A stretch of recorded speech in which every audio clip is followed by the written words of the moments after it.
अस्सलाम वालेकुम व्यूअर्स, आऊं आहियां तव्हांजी पंहिंजी कूंज। व्यूअर्स, असांजे हिन चैनल सिंध सितारा खे सब्सक्राइब करियो, छो त असां हिन चैनल ते हर रोज़ दिलचस्प वीडियोज़ आणींदा रहंदा आहियूं। असांजो अॼोको वीडियो सिंधी ड्रामनि जी मशहूरु अदाकारा रिमशा शहज़ादी जे बारे में आहे।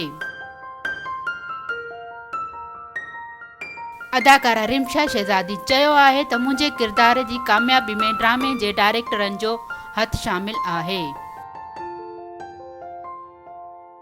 उन्हनि जी महिनत सां हिन ड्रामे ज़रिए आवाम खां भरपूर मोट मिली आहे। अहिड़ो इज़हार हिन हिकु इंटरव्यू में कयो।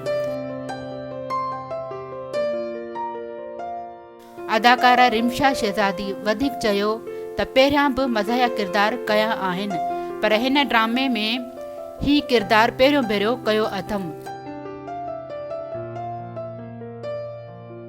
जेकॾहिं अहिड़ो ई किरदार ॿीहर मिलियो त ज़रूरु कंदसि। हिन वधीक चयो त ड्रामे पींगे में पधरा जो हर किरदार मज़ाक सां भरपूर आहे ऐं गॾोगॾु हिन चयो त ड्रामे पींगे में पधरा में कयल किरदार खां मां मुतमइन आहियां ऐं आवाम पारां भरपूर मोट मिली आहे।